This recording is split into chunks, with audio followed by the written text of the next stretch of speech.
Welcome to the Millcreek Government Channel. I'm Judy Zelina, and joining us today on our program, I have Chuck Scalise. Welcome to the show again. Thank you, Judy. And Chuck is the president of HANDS. And HANDS, of course, stands for Housing and Neighborhood Development Services. So Chuck's here to tell us a little bit about the organization and also some new things that you have on the horizon. Great, thank you. Thank you so much. Chuck, first off, can you give our viewers, a brief overview of the organization's history and basically how did it all get started? Well, I'm so pleased you asked me back this year because this is our 45th anniversary year this year. Congratulations. Thank you very much. HANDS started as a faith-based organization to assist lower-income families to secure affordable housing.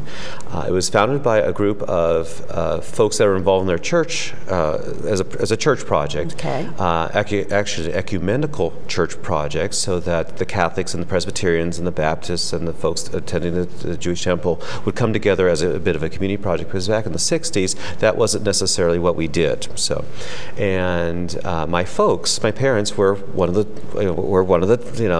the couples that was involved in this church project. It was supposed to be only a time specific. It was only supposed to run for about a year, and the goal was to help about a dozen or so families either achieve homeownership or move from one house, something in a dilapidated condition to some better housing opportunity through counseling and through family supports. Well, after this particular pilot project was done and everybody dispersed, a group of some core people said, we learned that there's a real need that folks are living in not great conditions because of the quality of housing, and folks are just unable to afford something decent. And no disrespect to the families, because sometimes folks can only achieve a certain income level, but for respect for a better quality of living and for the children, they were very concerned. So my folks, along with some others, continued on and started a program whereby they would go out and purchase a home, rehabilitate it, and then sell it to a qualified family through a land contract program. So they actually carried the mortgage for a period of time until the families were able to secure their own mortgage. And the important thing is that they would support them at the time, because helping with financial literacy skills, prioritization of expenses, and other daily living skills. So that was a good program. From there, HANDS got involved in some additional rehab programs and purchased apartments, and then instead of selling the apartments, because not everybody can achieve or should achieve homeownership. Homeownership isn't for everyone, so quality rental is also important. HANDS went ahead and purchased properties, rehabilitated them, and then offered them for lower income families with the government subsidy involved. And then we got into the senior market, and and found that seniors were not exempt from needing an opportunity for lower cost housing as well, because of the way the economy can be. So what kind of put us on the map was our acquiring St. Joseph Orphanage from the Catholic Diocese. You might recall that the orphanage had closed in the late '60s and had been a public school for a little bit, and then was vacant again. So we were successful in achieving some grant money through the U.S. Department of Housing and Urban Development, bought the property and rehabbed it, and it's one of our premier properties even today. We have 202 affordable housing units there, and then a great bunch in the city of Erie. So we've done a lot, and today we are in 4 counties. We're in Erie, Crawford, we're over in Bradford. We have a property down in Chambersburg, down by Harrisburg. So we've stretched a bit. Yes, you have. I didn't realize that. When I think of HANDS, I guess you have been. And the apartments, the St. Joseph apartments, beautiful. Beautiful. Thank you. It's really something that's how we really that's become our standard. And as we do new things, we always try to achieve that standard and also try to keep up with the active lifestyles of the seniors and try to introduce programming. In addition to, of course, our either renovating or building new, we also support families and seniors through our social service programs. Very important, that just through good information referral, we have staff members who help our residents then access services or give advice, to help support families. Then that also helps keep our people active and involved in the community. Speaking of being involved and active, how long have you been involved with working with Hands, and what different roles have you played with the organization? Because I think there's been many. That's a really good story, and this is very true. I grew up in the organization, of course, having my folks part of as one of the original founders and very active in the board. My dad used to host the board meetings in our home, so I remember distinctly being 5 and 6 and 7 years old, and in grade school, and I think it was Wednesday nights. The board would meet in our living room, and that was always exciting because Mom would always bake extra nice coffee cakes and everything. So we were able to sneak a treat that night or the following morning. Then, but all kidding aside, I remember the assembly line of the newsletters on the dining room table. My job was to put the postage stamps on it so that we could send the newsletters out to the donors so they can become aware. I actually tried to pursue a different career path, and in college I was pursuing a career in music education. But after about 2 years of that, I got a little bit interested in knowing what my dad was doing and my mom was doing with Hands, and began working part-time and got the bug, I guess, and said this really is for me. So I switched careers and changed my career path to economics and business, and secured my degree. And I've been at Hands now for almost 30 years as a full-time employee, and have been served capacity as a property manager. I did grant writing, I've done some development work, I've done a little bit of maintenance work, but that certainly wasn't for me, and became deputy director, and now executive director, then president CEO. So it's been a wild ride. I was going to say. But it's helpful for me because I've learned every job and every aspect of the organization. So I have a deep appreciation for all the work that each of our staff members do each day, and the contributions that they make, and the challenges that they face. I have I think a good understanding about the whole operation. And I think that's important because I can then help solve problems and react quickly. I think the success of an organization is to be able to modify its business practices to achieve what the customers need today, and move quickly in the environment. And I agree with you, doing all those different aspects in the organization. I think it would be helpful that you do know everything and appreciate every job that everybody's doing. And that, with you being the president, that's what makes a successful organization, because you are aware Absolutely. of, no matter how trivial someone may think their job is, it is just an important thread in the success of the organization. Well, and details are important. They certainly are. To our customers, and our customers are, of course, our residents who live with us. Our customers are also the neighbors who live close to our buildings. I mean, I really take to heart the fact that we want our buildings to be attractive and be an asset to the neighborhood and the community. I know you do. And so the curb appeal and how we appear in the community is important to us. Okay, now, Chuck, tell us a little bit about the Hands presence right here in Millcreek. What have you got going? Well, thank you. Well, since we last talked, and I guess I haven't been here since July of '09, I guess. So I couldn't believe it was that. Well, it's not going to be that long again. So it's been 2 years, and we've been a little busy. When we chatted last time, we were talking about our new senior development, the Ridgeberry Apartments on West Ridge Road, approximately across from the Wegmans entrance off of West Ridge Road, next to our good neighbors, the Sisters of St. Joseph. And pleased to report that we opened this year. We have 45 beautiful apartment homes. Today we have 40 residents who have moved in and gotten comfortable with us. We are We are close to achieving full occupancy. I understand that we have got a few more residents who are making the final decision, because we understand that moving from your home to an apartment is a big transition. We've been through many hand-holding sessions with residents who say, I think I want to move into an apartment, but I'm just not sure just yet. And I have so many memories in the home that my husband and I, or my wife and I had, and we raised our children, and we just don't want to give that up just yet. But I think that my kids are pushing me, and we certainly have fielded many a phone call from an adult child said, can you do something to get mom in faster? She's just dragging her feet. And I said, well, when it's time, it's time. But I got to tell you, I can talk to a number of our residents who are so pleased with the decision that they made. They've moved in, bumping into old friends that they haven't seen, or old neighbors. They say, "Oh my gosh, I can't believe you're living here too." Folks that they may have lived with a long time ago, or have made some new neighbors. What's nice about that particular building is that our design is a little different. Instead of having one very large community room, we have smaller community rooms throughout the whole building. So we've created, in a sense, inside of one building, we have little neighborhoods throughout the building, because we believe that folks are accustomed to neighborhoods and having your own little group, on your own floor, and we've allowed for that, encouraged that. We've also taken into account the wooded nature of the lot that we built on, and we've got we own some acreage behind there, so it's all natural.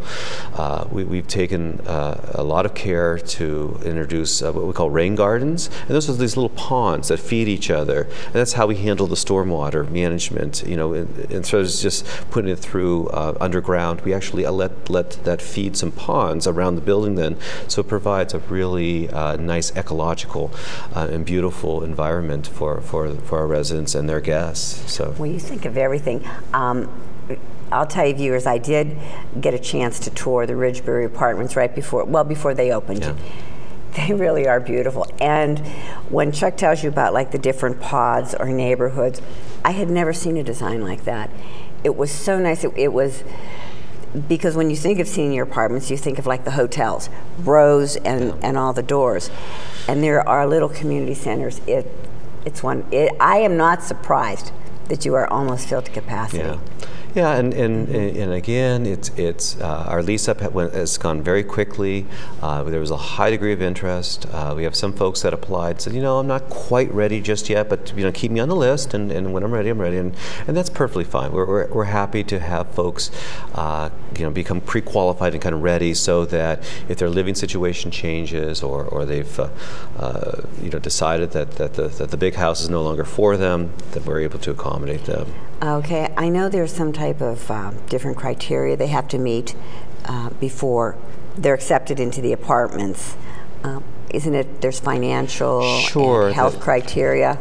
There absolutely is, and I'm going to look at my cheat sheet very quickly to make sure that I've got giving accurate information out. And I am, let's see, not finding my exact information for that particular building, but I can go off of memory, and hopefully the viewers will forgive me if I give a wrong number. But for the Ridgebury Apartments, and this is generally the income qualifications for all of Erie County, the maximum income for a single person is about a little over, I think it's $20,400, and for two people it's just shy of $23,000 for a two-person household. Okay. I might be $1 or $2 off. That changes annually, and I'm just going off of memory, and I didn't think to have that with me. So there is a maximum income, and the point of that is that the government wants to make the resources available for the folks who most need that resource. And there is a federal subsidy which helps. So if the folks can't afford to pay the full rent, if their incomes are very lower because perhaps the pensions aren't performing like they should because of the way the economy is, there's subsidy available to help folks make the rent. And the other nice thing about it is that in our senior buildings, most of our senior buildings, we pay the utilities, so there's some peace of mind that you're writing with just one check, and that covers your rent, your gas, electric, your water, sewer. So that also is a nice peace of mind. So that is very nice that it's all included. It is. So you're not worried about, okay, I got my rent paid, and can I But I can't turn the heat up. I can't turn the heat up because I'm just not sure about, because I got my pension statement and my investments are down, and so it's one fixed rent, and that's a nice thing. Plus we make it easy for folks if folks want to sign up and have their rent deducted from their checking account each month as kind of an auto draft. Happy to do so you don't have to remember even write your rent check. It automatically comes out if you'd like for that to happen. So you make it easy for them. What about health criteria? This is independent living. It is correct? independent living, and that we take a very broad view of that, meaning that this is not a personal care home. We don't have round-the-clock staff. There's some excellent providers in the area who provide those services. This is independent living for more active senior that are able to live on their home. Some of our seniors do have some assistance with housekeeping and sometimes assistance with some of the other activities. We call them activities of daily living, but they contract those separately if they need some help, or if they're in a situation where they're perhaps in my family, we seem to go through knee replacements a lot. So I know I'm familiar with my own family and my aunt who went through hip and knee and all that kind of stuff. Not a problem. You can, after you get discharged from the hospital or discharged from the rehab facility, come back and you're very welcome to come back and have your case managers or your physical therapists come in and work with you there. That's perfectly fine. There's nothing. Now, what about the size of the apartments? How many bedrooms? Is it just a one-bedroom apartments? This particular building is all one-bedroom apartments, and that was really the focus of the funding sources. That's really what this particular funding source would allow, is all one-bedroom. They're 540 square feet, which are, but they're well designed in terms of really utilizing every square inch of the apartment. We also have some storage in the lower level. Each apartment has its own storage locker for seasonal things. So it's the Christmas tree and the snow tires and the luggage and those things that you need to have access to a few times a year, but not every day. So we do provide for that. So and again, we do a lot of recreation outside. There's different pods. We have porches and lovely places to gather. So the living environment, you have your own private environment, but we think the whole building as yours.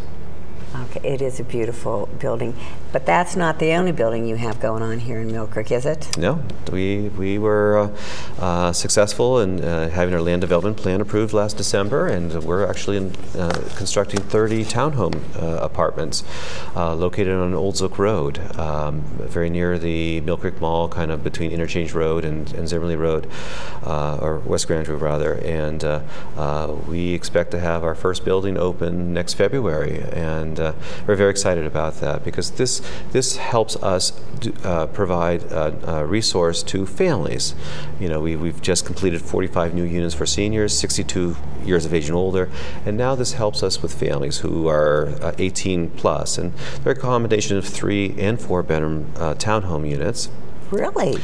So a little larger. And because what we're finding is that although the family sizes that we see are generally, parents and maybe 2, maybe 3 children, the extra bedroom frequently is a resource. It tends to be the study for the family, the computer room study, multi-use room, or in many cases, some folks have a job where they need a home office, and that extra bedroom serves nicely for that as well. Many of our units are all what we call visitable, meaning that there's a bathroom and a bedroom on the first floor. So should there be a family member who has a physical disability or grandma who comes and visits, we accommodate that because our design is such that we want to be able to provide housing for folks in any part of your life. If you're a younger family starting out, we got you covered. If you're in your middle career, we got that covered. Or if you're an old, a family that's maybe aging and maybe you're in your 50s and choose to sell the house and move in with us and maybe have a child or 2, and you want to age there. You don't want to have to move out because of physical limitations or something. We can accommodate that as well, so that it provides, the designs provide for that. Now, is there an application process for these townhomes? townhouses? There is, and as you would imagine, because they're so desirable, our screening is very careful and very clear about that.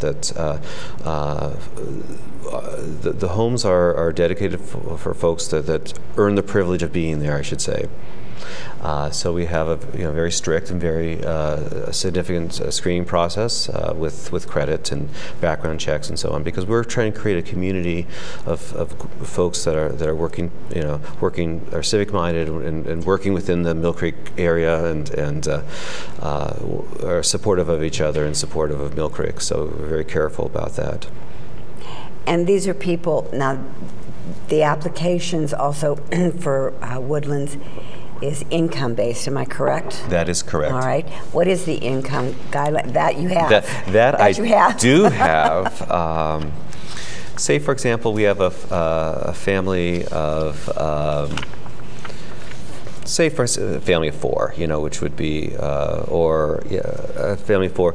The maximum income is going to be $34,700. For a family of 4, and we also have a minimum income because we want to make sure people have sufficient resources to pay the rent. We don't want somebody moving in and being so cash strapped that they can't, So you look at the whole picture. Oh, we do. We very much like a bank would look at a picture of approving a mortgage. We want to make sure that there's sufficient income to pay the bills, and although people present themselves as good families trying, we want to make sure that they're going to be successful. We don't want to have to ask a family to leave because they can't afford to pay their monthly rent. Right. I mean, this is important. So that same family of 4 would have to have a minimum income of about $11,500 then. All right. And that's a bare minimum, and because we'll take a look at other expenses and so on, much like a bank would do for a loan. But we want to make sure that folks that are moving in are successful and can stay there without struggling and are stable, good families. This is a wonderful opportunity for families that face it, Chuck. Not everybody is making triple figures here in Erie, and you've got families. They're hardworking. They're doing the best they can, but they are not in very high income positions. This gives them the opportunity to own a home and to have pride in what they're doing and what they're providing for their family, correct? That's exactly right. And this is a rental situation. This is going to be a long-term rental, and because we find that there's good families who are in the Millcreek area who, through no fault of their own, aren't making the triple digits. Exactly. But they're good people. Yes. I know that we recently had an application from a woman who is a single mom with two children, and she's an administrative assistant in a professional environment. I mean, works every day and unfortunately is a single head of household, and that's not uncommon. I mean, the world changes. Yes, it does. We're living in a different world, but the kids are so excited because they don't have to move out of the Millcreek school system to achieve. They can stay with their friends, and that's important for the success of the children. I mean, we look at our housing programs, particularly for ones for families, that help keeping the family together and keeping the continuity of that community, and so that the kids can be successful in with their school, with their family and friends. There's so many competing demands for this. So if we can keep folks stable and not have to bump around because they can't afford the rent, this is really going to be helpful, we think. Well, our time's coming to an end, but Chuck, another point I want to mention. You and I were talking when you design these facilities. What is uppermost in your mind when you look at what you want to build? Oh, that's interesting, and I think what really sums it up, Judy, is that we have a standard at hands.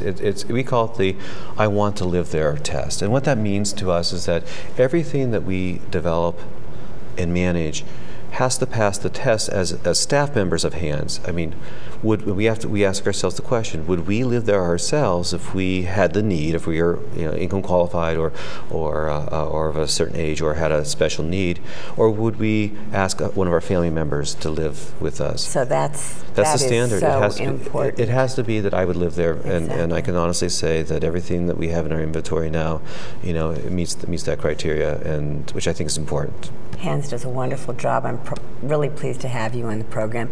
Now, Chuck, if any of our viewers have any questions or they want to put applications, who should they call? We have another enhancement we have is that we have a marketing outreach director, Sandy Wheeler, and she can be reached. And we have a new phone number, which is a little easier. Our phone number is 453-3333. Very simple. Okay. Even I can remember that. So it's 453-3333, and Sandy's extension is 150. And she can be reached at that extension. She's a little busy, so leave voicemail and she'll get back with you. Or you can visit our website at www.hands-erie.org. That's www.hands-erie.org. Well, Chuck, thank you so much for taking the time and joining us. Viewers, again, if you have any questions, feel free to give them a call. Thank you for tuning in to the Millcreek Government Channel. Until next time, have a wonderful day.